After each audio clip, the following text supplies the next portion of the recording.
네, 안녕하십니까. 이중표입니다. 이렇게 환영해 주셔서 대단히 감사합니다. 저는 일찍 고등학교 때 이제 불교를 처음 접해가지고 불교가 너무 좋아서 그때부터 나는 이 공부를 해야 되겠다. 그래서 이제 거의 아마 이 이후로 내가 다른 공부를 별로 한 것이 없는 것 같아요. 학교 공부도 별로 취미가 없었고, 그래 이제 제 삶이 불교 공부로 일관됐다고 볼 수가 있겠는데, 그러면서 제가 현재 우리 한국 불교 또는 세계 불교의 현실에 대해서 무엇이 가장 큰 문제인가? 지금 우리 불교계가 해결해야 될 가장 시급한 문제는 뭘까? 이 문제에 대해서 좀 고민하다가 일찍부터 우리에게 불경이 필요하겠구나. 다시 말해서 불경은 팔만대장경이나 되는 큰 경이 있지만, 거대한 경전이 있지만 우리 불자들이 직접 볼 수 있는 경전이 없다. 또 있다면 그 중에 조그마한 반야심경, 금강경 이런 단편적인 경이 있지. 전체적으로 부처님이 직접 우리에게 가르쳐 주신 그 가르침을 담고 있는 경전이 없어서 많은 불자들이 불교를 공부하고 싶어도 길을 찾지 못하고 있구나. 그래서 이제 스님들에게 의지하게 되는데, 스님들은 또 저마다 각기 다른 수행을 하고 다른 또 말씀을 하시니까 듣는 입장에서 보면 여기서는 이 말 하는 것 같고 저기서는 저 말 하는 것 같고, 그래 더더욱 헷갈리고 갈피를 잡지 못하는 것이 아닌가. 저는 이제 불교 가운데서도 초기 부처님께서 직접 법을 설하신 아함경과 니까야라고 하는 초기 경전을 제가 전공해서 그걸로 이제 박사학위도 했고, 그 뒤로도 계속 그 연구를 했었는데, 그 공부를 하다 보니까 대승불교도 결국은 부처님 말씀을 가지고 하고 있구나. 그래서 이제 경전을 만들려면 부처님이 직접 설하신 초기 경전을 잘 정리하면 되겠구나.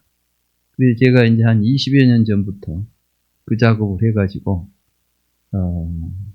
작년까지 해서 내가 원하는 식으로 이제 경전을 다 번역을 했어요. 그래서 그게 이제 아까 제 저서를 소개할 때 디가니까야, 마찌마니까야, 쌍이따니까야, 앙구따라니까야, 수다니빠따, 담마빠다 이런 책들이 다 초기 경전입니다.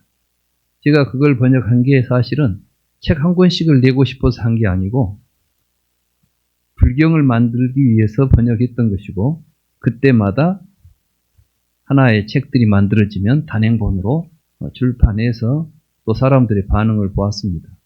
근데 의외로 이제 반응도 좋고, 이것을 하나로 엮을 수 있는 어떤 기회만 된다면 책으로 내도 좋겠구나. 그렇게 해서 이제 작년까지 해서 제가 생각했던 모든 작업들을 마쳐가지고 올해 지금 예상으로는 9월 말까지 해서 이제 기독교의 그 구약, 신약을 합쳐놓은 성경 크기 그 정도의 분량으로 불경이라고 하는 이름으로 책을 만들어낼 예정입니다. 그리고 저는 이 책이 나오게 되면 이제는 불교가 불상을 중심으로 해서 불상 앞에 기도하고 절하는 불교에서 부처님의 불경, 부처님의 가르침을 앞에 놓고 직접 공부하고 수행하는 불교로 이제 불교 방향이 전환되어야 되겠다. 이렇게 되어야만 불교가 현대 사회에서 불교가 해야 될 역할을 제대로 해낼 수 있겠다. 이런 생각을 하고 있습니다. 특히 이제 이런 제가 그 책을 내고 번역하는 이런 작업에 저 여기 이제 회주 스님하고 오래 전부터 저하고는 이제 인연이 있어가지고 저에게 제가 이제 책을 낼 때마다 제가 처음 제 박사 논문을 책으로 낼 때 지금부터야 1991년이니까 몇 년 됐습니까? 30년 넘었죠? 33년 됐습니까? 오래됐죠? 그때 처음 제가 이제 내 이름으로 책을 냈는데 그 책을 불광출판사에서 냈었어요. 그리고 이제 그 인연으로 해서 수년 전에 스님께서 저한테 내가 쓰는 모든 책을 불광에서 일괄적으로 내고 싶다 제안을 하셔서 저도 고맙게 생각을 하고 그래서 제 책이 지금 전부 불광출판사에서 나옵니다. 그리고 그 이전에 출판했던 모든 책들도 제가 판권을 다 회수해서 불광출판사에 출판하도록 해가지고 그래서 저는 이제 이 불광출판사나 우리 이제 여기 뭐 해주 스님이나 이런 분들하고 항상 함께 그런 불사를 해간다는 생각을 가지고 있습니다. 그런데 또 이렇게 저를 불러서 제 이야기를 듣고 싶어 하신다고 하니까 더욱 기쁘고 또 고맙습니다. 오늘 여러분들하고 이야기할 주제는 현대 사회와 불교입니다. 저는 불교가 현실로부터 멀어지는 것을 굉장히 안타깝게 생각합니다. 수행이라고 하는 것은 그냥 저 깊은 산속에 들어가서 조용히 앉아가지고 돌을 닦아서 열반을 성취하는 것이다. 이런 생각을 하는 것은 제가 이제 불교를 연구해 보니까 그건 불교가 아니에요. 부처님은 그런 가르침을 펴신 적이 없습니다. 저는 아까 여기 보현, 그 뭐였습니까? 보현 행원, 예. 그걸 많이 들으면서 정말 이대로 법을 공부를 하고 있다면 이것이야말로 부처님 도량이다. 이런 생각을 했어요. 어느 날 부처님께서 숲에 앉아 계시니까 어떤 노인이 지팡이를 들고 돌아다니다가 와가지고 묻습니다. 스님은 뭘 가르치시오? 이렇게 묻는 거예요. 그러니까 부처님이 뭐라고 대답하셨을 것 같아요? 당신은 제자들에게 뭘 가르칩니까? 이렇게 부처님이 물었을 때 부처님께서는 어떤 대답을 하셨을 것 같습니까? 사실 저는 그 대답을 듣고 굉장히 놀랐고 그리고 이게 진짜 불교구나 이런 생각을 하면서 그 뒤로 이제 모든 불경을 번역할 때 그 정신이 그 말씀 속에 들어있다는 생각을 가지고 번역을 했습니다. 부처님께서는 뭐라 했냐면 나는 세상의 그 누구와도 다투지 않고 사는 법을 가르칩니다.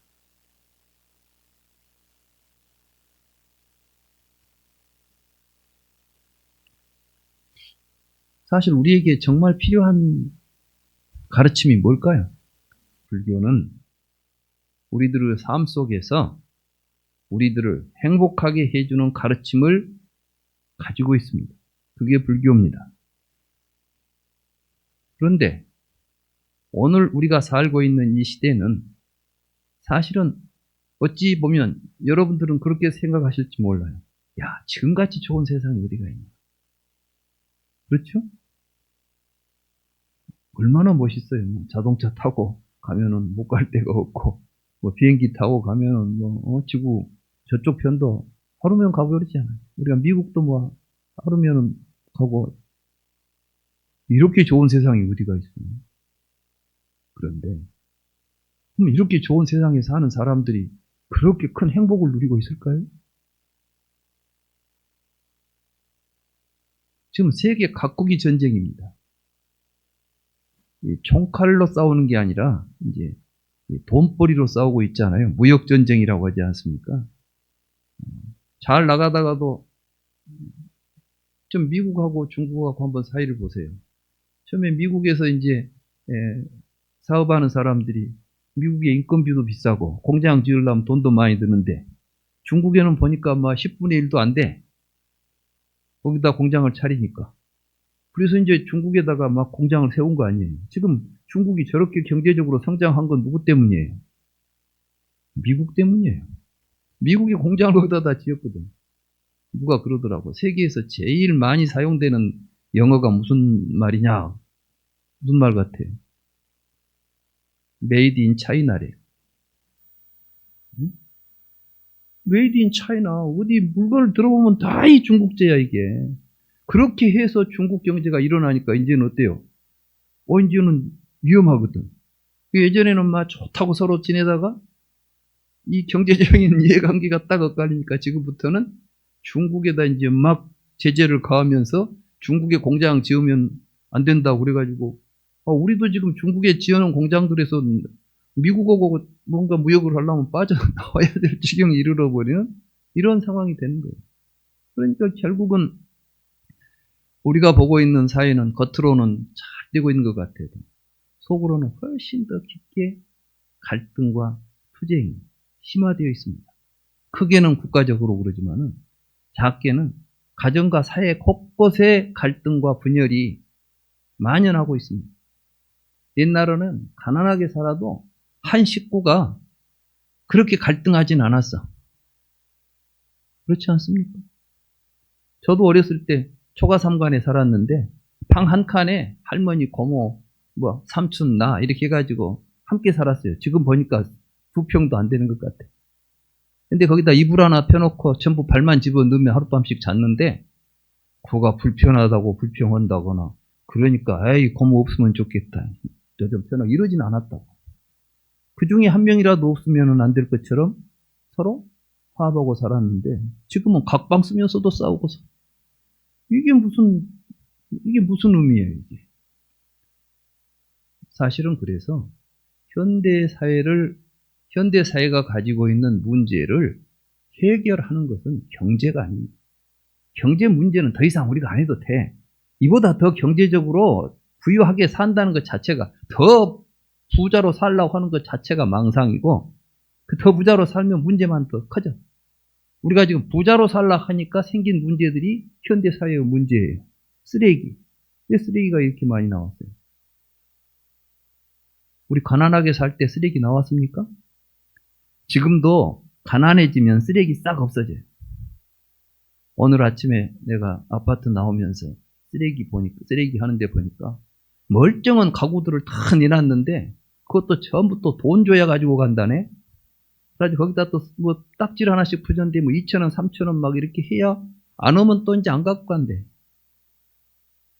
옛날 같으면 서로 그거 가져다가 자기 집에 갖다 두고 싶은 물건들을 다 내어버리는 거야. 왜? 더 좋게, 더 잘 살라니까.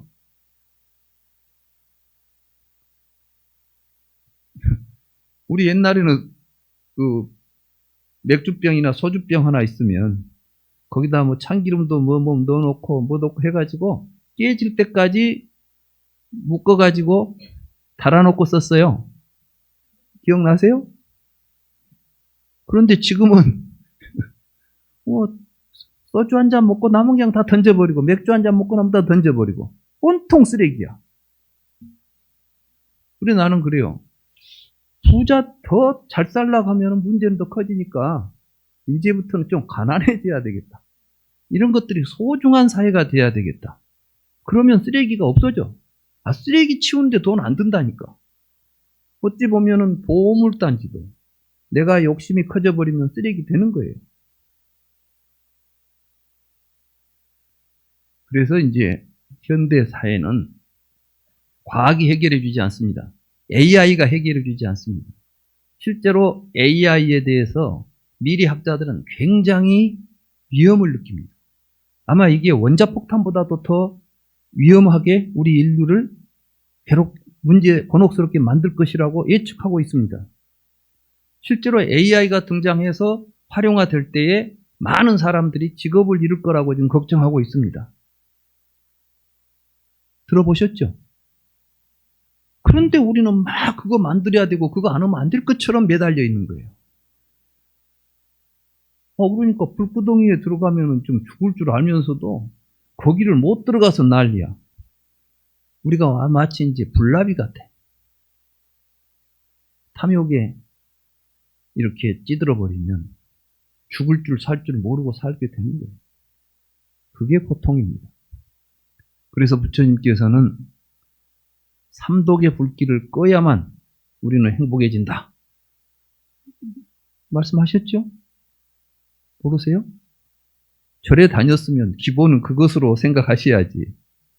탐진치, 탐내고 성내고 어리석은 생각으로부터 벗어나야 되는데 우리는 지금 과학만 잘하면 된다고 생각해가지고 과학을 발전시키고 과학으로 새로운 물건을 만들기만 하면 문제가 해결될 것처럼 하는 게 이게 어리석음이에요. 이 어리석음이 무엇 때문에 나타났느냐?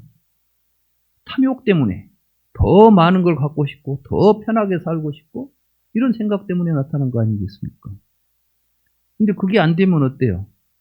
화가 나죠. 그러니까 이제 치고받고 싸움질을 하는 거예요. 그러니까 우리 세계가 지금 갈등을 겪고 있고 서로 싸우고 이런 문제들이 일어나고 있는 핵심을 들여다보면 바로 이 탐진치에 문제가 있는 것입니다. 그럼 부처님은 뭘 깨달았어요? 왜 우리에게 탐진치가 일어나게 되는가? 탐진치의 뿌리가 무엇인가? 그걸 깨달은 거예요. 그걸 깨닫기 위해서 꼭 산속에 들어가서 혼자 앉아 있어야 되겠어요? 탐진치가 들끓는 곳에 앉아서 탐진치를 살펴봐야지. 혼자 조용히 있으면 탐진치도 사라져. 조용하니까 좋구나. 해결이 됩니까? 나와서 문제만 만나면 똑같아져. 그러니까 우리 주변에 뭐 수행한다고 해도 명상센터나 수행처에 가면은 좋은데 오기만 하면 또 똑같아져. 그러니까 자꾸 그런 데만 가고 싶어 이제. 에이, 여기는 싫어. 그러니까 자꾸 이제 현실을 기피하고 도피하려고 한단 말이죠. 그러니까 우리 불교가 이제 자꾸 소극적이 되고 도피적인 양상을 띠게 돼가지고 나는 이제 그런 불교는 앞으로 사라져야 되겠다. 그래서 우리 불자들은 현대에 우리가 가지고 있는 현대 사회에 대해서 정확한 인식을 해야 되겠다. 알아야 되겠다. 그리고 그 문제를 해결할 수 있는 길을 찾아야 되겠다. 그런데 그 길이 불교 속에 있다. 그래서 우리는 불교를 열심히 공부해가지고 현대 사회가 안고 있는 이런 문제를 해결하는 주인공들이 되어야 되겠다. 이런 내용이 오늘 제가 하려고 하는 강의의 주제가 되겠습니다. 여러분들에게 나누어진 글을 읽어보겠습니다. 현대는 위기의 시대다. 환경 오염, 자원 고갈, 생태계 파괴, 인간성 상실 등 인류는 총체적인 위기에 직면해 있다. 그런 이야기 많이 하죠. 바다에 가면 쓰레기 섬이 돌아다닌대요. 근데 쓰레기 섬이 얼마나 크냐? 여의도 몇 배가 되는 이제 쓰레기들이 모여가지고 큰 섬이 돼가지고 바다에 둥둥 떠다닌다니까. 또 저 바다 밑에는 이 바다 밑을 이렇게 긁어버리면 그 안에 어마어마한 쓰레기들이 나온답니다. 또 바닷물 속에는 미세 플라스틱이 이미 많이 녹아가지고 우리가 먹고 있는 음식 속에 여러분들이 생선 먹지 않습니까? 생선 속에 이미 미세 플라스틱들이 많이 들어있대요. 그리고 그것이 이제 우리 몸에 들어오게 되면 갖가지 질병을 일으킬 수 있답니다. 생태계 파괴. 사실은 지금 현재 지구상에 많은 생물들이 멸종되고 있어요. 놀랍게도 인간도 그 중에 하나랍니다. 멸종 위기, 멸종될 위기에 처해 있는 가장 심각한 그 부류 가운데 인간이 들어있답니다. 그러니까 실제로 이제 생물학적이고 과학적인 입장에서는 인간이 100년이나 200년 안에 멸종할지도 모른다는 위기의식을 갖고 있어요. 거짓말인 것 같은데 이 생태계라는 것은 서로 연결되어 있어서 고리 하나가 끊어지면 순식간에 무너져 버립니다. 이게 이제 부처님 가르침에 의한다면 연기법이에요. 이것이 있으니까 이것이 있는 거예요, 지금. 혼자 독자적으로 있질 않아. 근데 이것이 사라지면 저것도 사라져요. 근데 인간과 고리를 맺고 있는 어떤 생명체가 사라져버리면 인간이 존재하겠습니까? 못 산다는 거예요. 요즘 우리 애들 많이 안 난다고 문제 삼는데, 애 안 낳는 것 정도는 그래도 우리 인류가 존속하는데 그렇게 크게 문제가 안 돼요. 제가 볼 때는 우리나라 지금 서울의 인구 지금 비율이 0.5랍니다. 1이 되어야 그 상태가 유지돼요. 그러니까 한 사람 앞에 내가 죽고 나면 내 뒤에 올 사람이 한 사람은 있어야 되지 않겠어요. 근데 지금 우리는 어떻게 돼 있냐면 우리 두 사람이 죽으면 한 사람이 태어나는 꼴이야. 이게 서울이 그래요. 그리고 우리나라에서 제일 출산율이 높은 데가 0.9래요. 그러니까 우리나라는 전반적으로 지금 사람이 줄어들고 있어요. 근데 이렇게 해서 줄어들어 봐야 그런다 해도 100년, 200년 안에 다 없어지지는 않을 거예요. 그렇지만은 생태계의 문제로 해서 사라질 때는 순식간에 지구상에 우리만 아니라 애들을 엄청 낳는 출산율이 2, 3이 되는 나라도 결국은 무너진다는 거예요. 함께 사라진다는 겁니다. 이렇게 큰 위기가 현재 우리가 살고 있는 시대가 갖고 있는 위기입니다. 과학자들은 이야기해요. 저한테 처음 들었습니까? 그것 안 들어보셨어요? 들어보셨죠? 들을 때만 걱정해. 근데 일어나면 그때는 뭘 봤는지도 몰라. 더군다나 이제 인간성 상실이라는 것은 사실은 옛날에는 요즘 우리 주변에 일어나고 있는 사건들은 듣도 보도 못한 사건들이에요. 그러니까 전 세계적으로 토픽이 될 만한 사건들이 요즘은 동네에서 날마다 일어나고 있습니다. 왜 이런 일이 벌어졌을까? 사실은 이제 이런 모든 위기의 원인은 인간에게 있습니다. 그렇기 때문에 인간이 변해야만 이 사회는 이러한 위기가 종식될 수 있는 사회로 변화가 올 것입니다. 근데 교육이 또 문제입니다. 여러분 학교에서 인간교육 시키던가요? 예? 예. 학교에서는 뭐만 시키냐면 수능 공부만 시켜요. 수능 성적만 높여야 돼. 난 도대체 그놈의 수능이 뭐간지 그렇게 거기다가 모국매다하는지 모르겠어. 그리고 우리나라는 막 이제 이 인류대학만 가야 돼. 스카이가 하늘이라 좋긴 좋은데. 아니 스카이를 나왔다고 해서 인성이 훌륭합니까?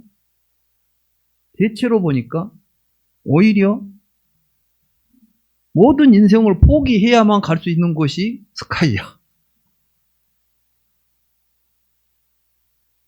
이것저것 살필 것이 없어. 무조건 성적을 높여야 된다는 거예요. 제가 이제 대학에 있을 때 고등학교 선생님들이 이제 뭐 대학원에 와가지고 제 제자로 또 공부도 하고 많이 하니까 또 고등학교 제 제자들이 또 나가서 중고등학교 교사로 하고 하니까 이제 이야기를 들어봅니다. 그래서 좀 애들을 좀 제대로 좀 이렇게 가르치지 그러니까 큰일 날 소리였는데 그런 문제를 가지고 오면 당장에 그냥 네가 뭔데 하고 너는 학생 성적이나 올리지 네가 뭐가 근데 내 자식을 놓고 이래라 저래라 하냐 이래버린다는 거예요. 그러니까 뭘 하고 싶어도 학부모들이 절대로 이 수능 성적, 학과 성적 이외에 다른 것을 교사들이 간섭하는 걸 원하지 않는데 그러니까 하고 싶어도 못한대. 그게 현실이래요. 혹시 여러분도 그러고 있지 않아요, 지금? 자기 자식 보내놓고, 우리 자식이 여기서, 야, 너 성적은 나는 별로 원치 않아. 너는 정말 좋은 인간이 되도록 공부를 했으면 좋겠어요. 이런 생각 가지고 학생들을 우리는 교육시키고 있냐 이거예요.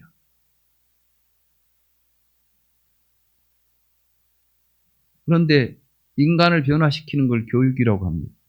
근데 교육이 이경이 됐으니까 이제 교육에도 희망이 없어요. 희망이 없는 것이 아니라 교육이 제일 문제가 되어 있어요. 지금 우리 사회는 교육이 우리에게 희망을 주고 있는 상황이 아니라 교육 자체가 문제가 돼가지고 날마다 보면 그 사건 아니에요. 말하자면 뭐 또 학폭에 대해서 또 선생들이 또 어떻게 했다 해가지고 교사 인권 보니까 이게 무슨 우리가 지금 돈 들여가지고 엄청 돈은 많이 들이잖아요, 교육에. 대한민국에서 제일 돈이 많이 소모되는 곳이 교육이에요. 서울 집값도 교육 때문에 올라간 거 아니에요. 애들 학교 보내겠다고 모이다 보니까 집값 올라가 있는 거예요. 그러니까 학군 좋은 데는 다 올라가더라고, 집값이. 이렇게 많은 투자를 하는데 사실은 그게 가장 큰 문제를 일으키고 있으니까 우리 얼마나 지금 아이러니해요. 그래서 저는 그랬습니다. 저도 교육 현장에 있으면서 뭘 느꼈냐면 학교는 이미 틀렸다. 그러면 인간 교육을 어디서 해야 될까? 이제 남은 건 종교밖에 없다. 근데 이 종교가 또 문제야. 어떤 종교가 문제냐면 말 같지도 않은 사상을 믿으라고 하는 거예요. 처녀가 애를 낳았어도 믿으라고 하지. 죽었다 살아났다 해도 믿으라고 하지. 이게 믿을 일이에요? 지금까지 역사상 처녀가 애 낳은 적이 단 한 번도 없습니다. 그런데 그걸 믿으래요. 죽은 사람이 다시 살아난 적은 단 한 건도 없습니다. 근데 그걸 믿으래요. 그런 걸 가르치는 사람들한테 무슨 희망을 우리가 가질 수 있겠어요? 부처님께서는 이치에 맞게 생각하고 이치에 맞게 행동하라고 그랬거든요. 근데 이치에 맞습니까, 그게? 근데 우리 지금 많은 사람들이 그 터무니없는 말도 안 되는 신앙에 빠져가지고 그러면 희망은 어디가 있어요? 오직 불교밖에 없구나. 사실 우리가 이제 불교를 공부하는 것은 단순한 종교 활동이라고 저는 보지 않습니다. 이것은 이 세계를 구원하는 일이고 우리가 할 수 있는 말하자면 이제 오직 희망은 불교밖에 없다. 왜? 불교는 뭘 가르쳤어요, 부처님께서? 아까 말씀드렸잖아요. 모든 존재와 화목하라. 인간만 화목하지 말고 산천초목과도 화목하게 지내고 생태계 전체와 함께 어우러져서 행복하게 지내라. 기쁨을 누리고 지내라. 그 길을 가르쳐 준 거예요. 그게 붓다가 깨달은 연기법입니다. 저는 그래서 이제 대학에 있으면서도 편치 않았습니다. 다른 사람들은 뭐 대학 교수니까 뭐 편안하게 잘 지낸 것처럼 부러워하는 사람도 있었습니다만은 제 개인적으로 느낄 때는 야, 내가 이런 데 앉아서 이 짓 하고 있어야 되냐 이거. 되지도 않은 이 학교에 앉아가지고 학생들하고 앉아서 이 허송세월 해야 되는가 이런 생각하니까 참 굉장히 답답했습니다. 그래서 몸도 별로 안 좋았어요. 네. 이 정년할 때 지금부터 한 5년 전에 제가 정년을 했는데 벌써 해가 많이 지났습니다. 5, 6년 됐나. 근데 정년하고 그래서 이제 제가 붓다나라라는 불교 공부하는 단체를 만들었습니다. 그래서 이제 불교를 제대로 공부하고 이걸 실천하는 그러한 일을 좀 해야 되겠다. 근데 그걸 하니까 저도 막 신이 나요. 그래서 사실은 지금 그 정년할 때보다 난 더 젊어졌습니다. 주변에서 저보고 그래요. 굉장히 건강하다고. 건강해 보이죠? 네. 사람은 의미 있는 일, 보람 있는 일, 자기가 하고 싶은 일을 해야 건강한 것입니다. 행복한 것입니다. 또 그렇게 하는 것이 좋은 일입니다.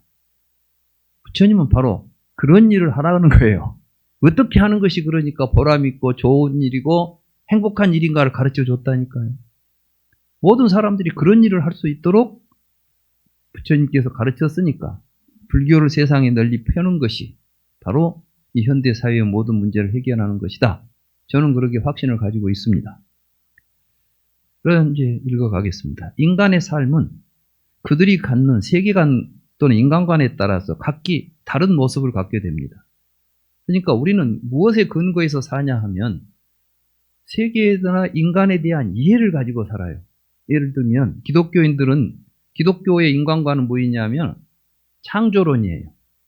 창조론에 의하면 어떤 거냐면 인간은 하나님의 필요에 의해서 인간은 하나님이 만든 존재죠. 그렇죠? 그렇게 알고 있죠, 기독교. 기독교는 그런다고 해요. 태초에 하나님이 천지를 창조하고 마지막 날 아담과 이브를 만들어 놓고 그들에게 명령을 내렸어. 사과는 따먹지 마라. 근데 이 애들이 사과를 따먹어 버렸네. 그러니까 이제 내 명령을 어겼다. 그래가지고 쫓아내 버렸어. 내가 죄를 지었대. 그래서 죄인이야. 그러니까 기독교의 인간과는 인간은 원죄를 지고 태어난 죄인이다. 그럼 죄인은 이제 어떻게 해야 돼? 죄를 용서받아야 돼. 용서받기 위해서는 어떻게 해야 돼요? 하나님의 뜻에 따라야 돼요. 하나님과 나의 관계는 어떻게 돼 있어요? 주인과 종의 관계예요. 그래서 항상 그들은 주님을 찾아요. 여러분도 절에 와서 주님 찾습니까? 안 찾잖아. 왜? 여러분들은 인간관이 다르니까 안 찾는 거예요. 그 사람들은 인간관이 다르니까 주님을 찾고 있는 거예요. 그리고 항상 그 주님이 나한테 무슨 명령을 내릴까에 대해서 귀를 기울여야 돼. 종놈들이 그러지 않아. 종들은 어떻게 해요? 주인이 어떤 명령을 내리시나 하고 기다리고 있다가 명령만 내리면은 물불 안 가리고 해야죠. 그러니까 기독교 인간관에 의하면 인간은 종이에요. 그러니까 지멋대로 생각하면 안 돼. 시킨 대로 해야 돼. 이런 세계관을 가지고 삽니다. 자연과학적 세계관을 가지고 산 사람들은 어떻게 사느냐. 세상은 물질로 되어 있고 죽으면 그만이다. 살아있는 동안 즐거움을 누리고 살면 되는 것이 인간이야. 이런 생각을 갖죠. 그러니까 이제 그런 자연과학을 가지고 교육을 많이 받은 사람들은 살면서 인간관이 어떻게 형성되어 있냐. 죽으면 뭐가 아무것도 없지. 끝이지. 그러니까 이제 현실적인 쾌락 이런 데만 몰두해요. 그리고 현대 사회의 특징을 이루는 자본주의 경제는 바로 그러한 인간관에 기초해가지고 만들어진 사회제도입니다. 이처럼 인간이 어떤 생각을 가지고 사느냐가 그 사람의 성격이나 그 사람의 행동을 결정하는 것입니다. 그래서 가장 중요한 것이 올바른 사상이에요. 그래서 부처님께서 팔정도에 보면 팔정도의 첫 대목이 뭐죠? 정견. 정견이 뭐예요? 바른 견해지 않아요. 바른 견해가 뭐냐면 바른 철학이에요. 바른 사상이라고. 인간에 대해서 바르게 이해하고 자연에 대해서 바르게 이해하고 세계에 대해서 바르게 이해하고 살아야 된다는 겁니다. 우리 팔정도에 대해서 다 알고 있으면서도 여러분들은 스스로 내가 정견을 가지고 살고 있는가를 반성해 보신 적이 있습니까? 있어요? 예. 어떤 생각을 가지고 사셨습니까? 예? 예. 바른 생각. 똑같은 말이야. 바른 견해, 바른 생각. 바르다는 것이 뭐냐가 중요한 거예요. 그냥 바르고 살면 되지 뭐. 근데 뭐가 바른데요? 바른 것이 바른 거지 뭐. 그건 동의어라고 그래요. 그래서 우리는 내가 알고 있는 것 같은데 실제로 내용을 모르면서 알고 있다는 착각에 빠집니다. 그럼 뭐가 바른 것이냐? 부처님은 연기법이 바른 것이다 그랬어요. 이 세상은 이게 나라고 하는 존재가 실제로 나 혼자는 존재하지 않아요. 너는 없다야. 이게 뭐하라고 말했잖아 부처님께서. 그럼 너는 지금 어떻게 있는데? 다른 사람이 있으니까 있는 거예요. 볼까요?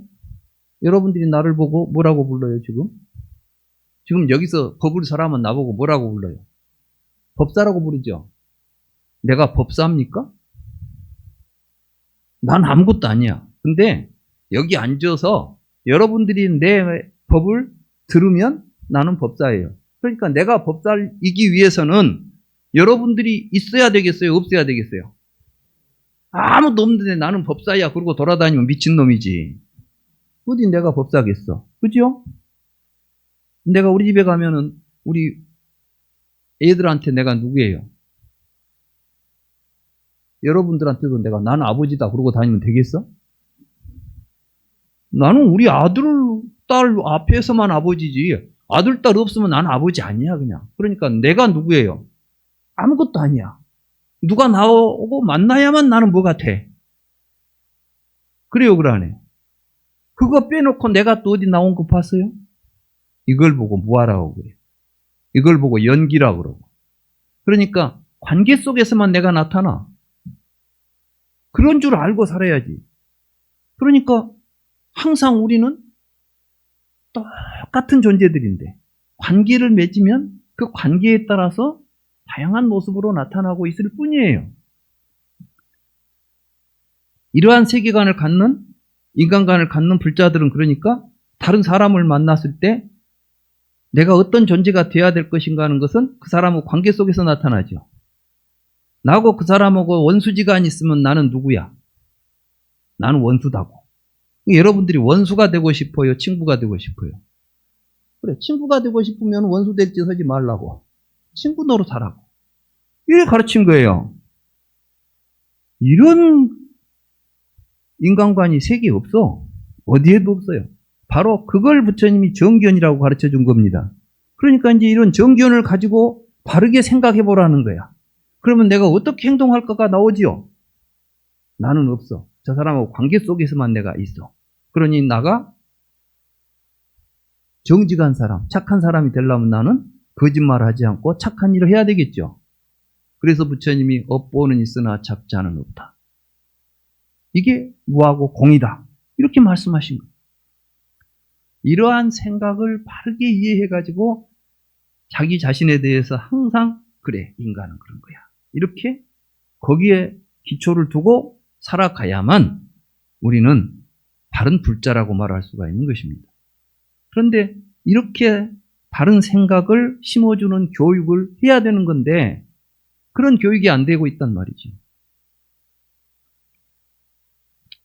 그래서 지금까지 우리가 가지고 있는 모든 인간관이나 세계관에 대한 새로운 변화가 필요한 시대가 되어 있는 것이고 인간의 이러한 세계관의 변화가 바로 인간 자체의 변화를 가져오는 것입니다. 사실 우리 현대인들이 가지고 있는 세계관, 현대인은 어떻게 만들어졌느냐? 현대인은 사실은 우리들의 세계관은 약 400년 전에 형성되어서 끊임없이 수정되고 발전되어 온 것입니다. 우리는 17세기에 뉴턴의 세계 기계 패러다임의 영향력 아래 살고 있습니다. 이건 뭐냐면 저도 이제 생각해 보면 중고등학교 다닐 때 학교에서 과학교육을 받으면서 엄청 흥미도 가졌고 또 충격도 받고 막 뭔가 이제 새롭게 뭘 아는 것 같은 긍지도 느꼈어요. 그게 뭐냐면 이 세계는 물리 법칙에 의해서 돌아간다는 거예요. 뉴턴이라는 사람이 뭔 이야기를 했냐면 만유인력의 법칙을 이야기했습니다. 뭐 아무것도 아닌 것 같죠? 만유인력의 법칙. 사실은 만유인력의 법칙이 인간의 삶을 전적으로 변화시켰어요. 특히 서양에서. 서양에서는 어떻게 생각했냐? 이 세상은 천지는 하나님이 창조하고 하나님이 마음대로 움직이고 있다고 봤습니다. 그러니까 땅이 있으라 그러니까 땅이 딱 있었고 하늘이 있으라 하니까 하늘이 딱 있고 해가 돌아다니라 그러니까 해가 돌아다니고 달이 돌아다니라 하니까 달이 돌아다녔잖아요. 그런 줄만 알았어. 그런데 뉴턴이라는 사람이 아니옵시다 그러는 거예요. 이미 그 앞에 이제 뭐 갈릴레오나 이런 사람들이 지구가 돌고 있는 것 같은데 이 태양이 가만히 있고 지구가 태양의 주위를 도는 것 같아. 지구가 가만히 있는데 태양이 돌고 있는 게 아니라 이게 이제 지동설안이에요. 그러니까 천주교에서 그 교회에서 가만두겠어? 성경에는 그렇게 안 돼 있는데 성경이 없는 소리를 하니까 그래 죽일라 한 거야. 왜 죽일라 했겠어요? 생각이 변화되면 그대로 신앙 체계가 무너져 버려요. 파괴되는 거예요. 그러니까 가장 무섭게 생각하는 거예요, 사상을. 우리가 불교를 공부한다는 것은 불교 사상을 공부하는 거예요. 그래서 이제 그런 생각을 가지고 있는데 뉴턴이 결정적으로 한 방을 날려버린 게 인력이라는 말이었어요. 힘. 그럼 힘이 뭐냐? 하나님이 천지를 창조하는 것은 하나님의 힘이에요. 능력이라고. 그렇죠? 이 우주를 돌리는 것도 하나님의 능력 아니겠어요? 그러니까 온 우주가 움직이고 이런 게 전부가 다 전지전능하신 하나님의 힘에 의해서 돌아간다고 생각했는데 하나님의 힘을 빼도 세계는 움직인다는 이야기를 할 수 있어요. 그러면 하나님이 없어도 지구도 돌아다니고 해도 돌아다닐 수 있다고 한다면 하나님의 존재 의미가 있습니까? 없습니까? 그런데 그 힘이 모든 존재가 원래부터 갖고 있다는 거야, 그냥. 그러니까 힘 없어도 세계는 움직일 수 있다. 어떻게 움직이느냐? 운동 법칙을 이제 말해놨어요. 관성의 법칙, 뭐 이런 거 있죠. 작용, 반작용의 법칙, 뭐 인력의 법칙, 뭐 해가지고 이제 4대 법칙을 만들어놨어. 그래가지고 이제 우주의 모든 것들을 그 법칙으로 설명을 했어요. 그래서 일식은 언제 일어나고 월식은 언제 일어나고 막 이런 이야기를 해. 그리고 왜 바다에 가면 밀물과 썬물이 나타나느냐? 그건 태양과 달이 물을 끌어들이기 때문이다. 여러분들이 봤어요? 눈에는 안 보여. 그런데 그 현상이 일어나. 그 현상이 일어나는 것을 인력으로 설명을 해요. 얼마나 놀라워요. 그러니까 이제 모든 것들은 물질이 가지고 있는 어떤 법칙을 가지고 설명해낼 수가 있겠구나. 그러면서 이제 신이 싹 증발해버리고 나니까 서양에서는 기독교가 우리에게 심어줬던 모든 윤리 가치들이 다 무너져버린 거예요. 그래서 서양에서는 신을 믿냐 안 믿냐라는 것은 그들의 기존의 도덕관념을 믿느냐 안 믿느냐와 동일한 취급을 받는 겁니다. 그런데 그게 이제 동양까지 흘러 들어와가지고 17세기, 18세기에 산업혁명에 성공한 그 서구인들이 전 세계를 식민지화하면서 자기들의 사상을 심어요. 그 사상에 우리도 지금 젖어 있는 겁니다. 그래서 전 세계가 지금 서구에서 400년 전에 만들어진 세계를 기계적으로 이해하는 사상. 이게 유물론이고 기계론입니다. 이걸 보고 World Machine Paradigm이라고 그래요. 세계를 기계로 보는 패러다임입니다. 여기에 우리가 지금 이런 사상을 모든 세계인들이 공유하고 있는 겁니다. 현대인들이 공유하고 있는 세계관이에요. 여기에 반대하는 사람들이 이제 골수 종교인들. 그러니까 미국에 가면 지금도 창조론이 진리다고 가르치는 주가 있어요. 그 동네는 이제 그 사람들이 더 많이 살아. 그러니까 이런 과학들을 전부 무시해버리고 성경만 가지고 성경대로 진리라고 믿고 사는 사람들이 있다고. 아무튼 근데 이 과학주의가 400년 동안 이 지구상에 흘러다니는 과정 속에서 오늘에 이르러버린 것입니다. 그럼 이걸 우리가 어떻게 극복할 것인가? 그런데 놀랍게도 이 과학을 연구하던 과학자들이 20세기 들어오면서부터 왠지 뉴턴이 틀린 것 같다는 생각을 하게 됐어요. 그 이제 처음 그런 생각을 한 사람이 아인슈타인이에요. 아인슈타인은 시간과 공간이라고 하는 것이 고정되어 있는 것 같지가 않다. 말하자면 시간과 공간은 우리가 이제 학교에서 그 수학 시간에 보면은 X좌표, Y좌표 그리죠? 저는 기억에 수학 시간에 선생님이 딱 오면 제일 먼저 하는 게 뭐냐 하면 칠판에다 십자가 긋는 거야. 그래가지고 X, Y 딱 쓰고 나서 이제 막 방정식 풀기 시작해. 기억 안 나요? 나요. 나만 그런 건 아닌가? 나는 그게 뭔 줄을 몰랐어. 그냥 수학인 줄 알았어. 그게 세계관이었어.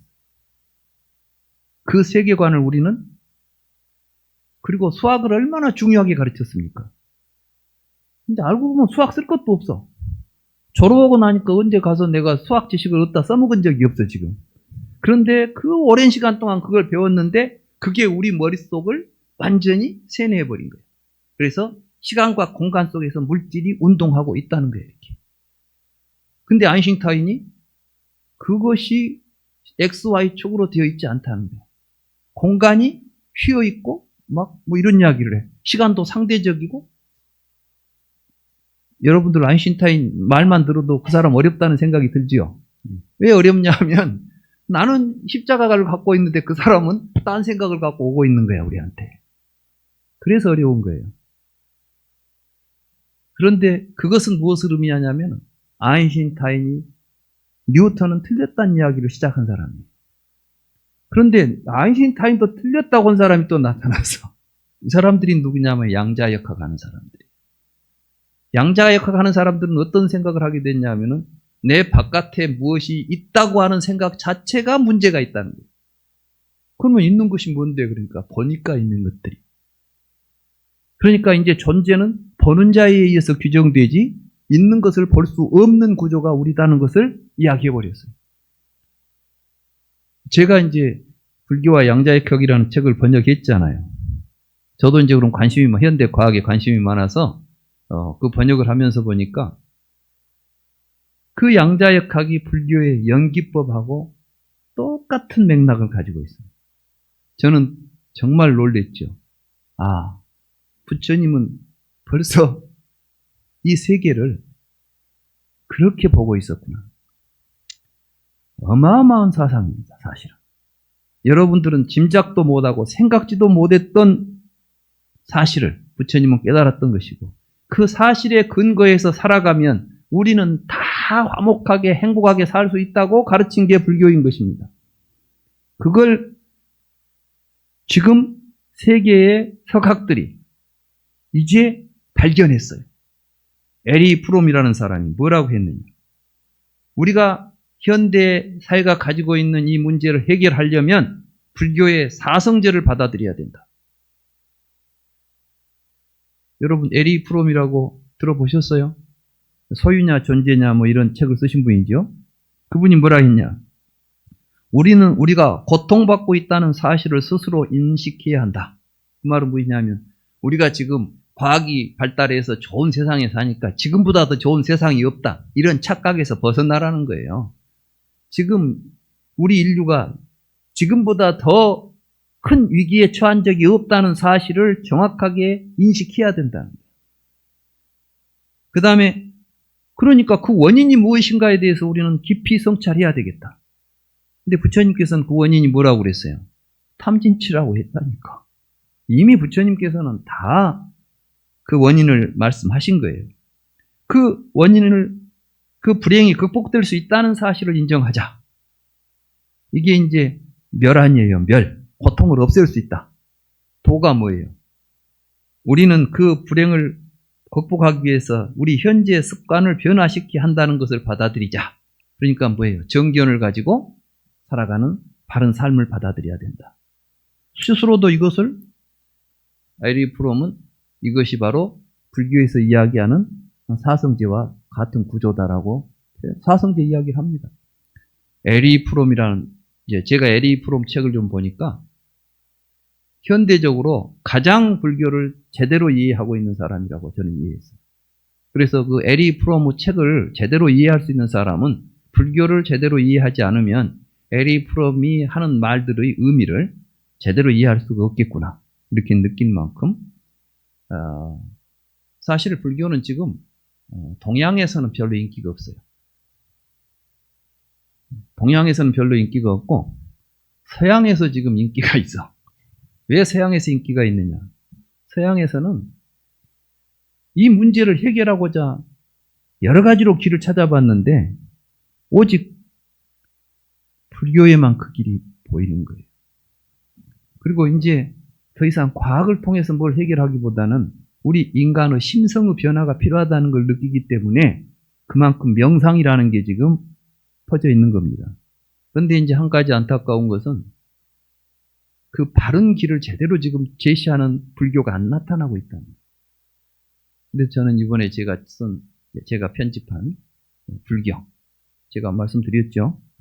아마 이제 그 책이 나오게 되면 그 책을 통해서 서구인들도, 저는 이제 그 책을 조속한 시일 내에 여러 언어로 뭐 영어, 독어, 불어 뭐 이런 식으로 세계 각국의 모든 사람들이 불경을 쉽게 볼 수 있도록 번역도 하고 전 세계인들이 이러한 우리 현대사회가 가지고 있는 문제를 극복할 수 있는 그러한 길을 불경 속에서 찾아낼 수 있도록 불경을 만들려고 생각하고 있습니다. 그런 길에 여러분들도 같이 동참하시고 같이 현대사회를 극복하는 역군이 되어주시기를 기대합니다. 감사합니다.